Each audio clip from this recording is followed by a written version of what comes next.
Kuna siri moja kubwa ya mafanikio ambayo watu wengi wanaogopa kuifanya. Watu wengi wanataka kubadilisha maisha yao, lakini hawako tayari kuua maisha yao ya sasa.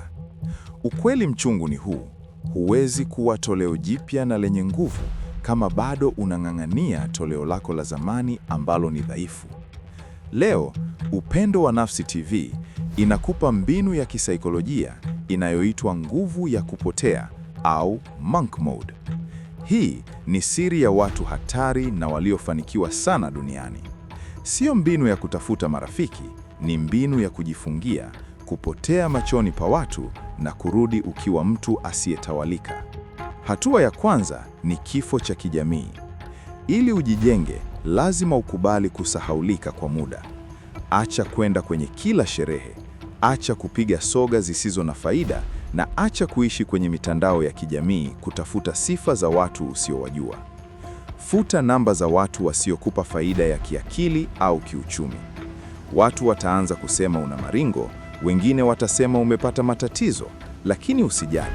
Huo ndio mwanzo wa uhuru wako. Unakata kelele zote za nje ili uweze kusikiliza sauti yako ya ndani.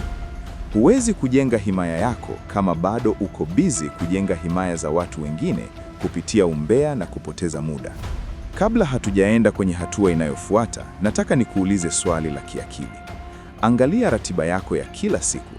Je, wewe ni mtumwa wa matukio anayehangaika kuonekana kila mahali, au wewe ni mjenzi wa himaya anayefanya kazi zake kimya kimya? Thibitisha msimamo wako leo. Nenda kwenye comments hapo chini na uandike neno mjenzi kama umeamua kupotea na kujenga maisha yako, au andika neno mtumwa kama bado unataka kuwafurahisha watu. Nitapita kusoma majibu yenu. Hatua ya pili ni kufukiwa gizani. Saikolojia inatufundisha kupitia asili. Mbegu yoyote ili iote na kuwa mti mkubwa, lazima kwanza ifukiwe chini ya udongo kwenye giza nene, mbali na macho ya watu. Ukiwa kwenye kipindi hiki cha kupotea, fanya kazi kwa ukatili.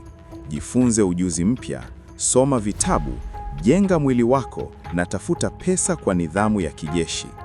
Usitafute makofi ya watu wakati unajenga msingi. Jenga kimya kimya. Acha matokeo yako yatoe sauti. Watu wenye akili pevu hawapigi kelele za mipango yao, wanatenda. Hatua ya mwisho ni kurudi kwa kishindo.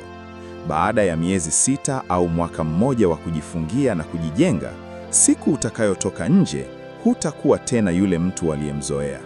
Utarudi ukiwa na nguvu, ukiwa na pesa na ukiwa na heshima inayotisha. Hawataelewa umewezaje kwa sababu hawakuona ukiteseka gizani. Watakuheshimu na kukuogopa kwa sababu umetoka kwenye maisha kama moto mpya. Hii ndiyo nguvu ya kupotea. Jinyime leo ili utawale kesho.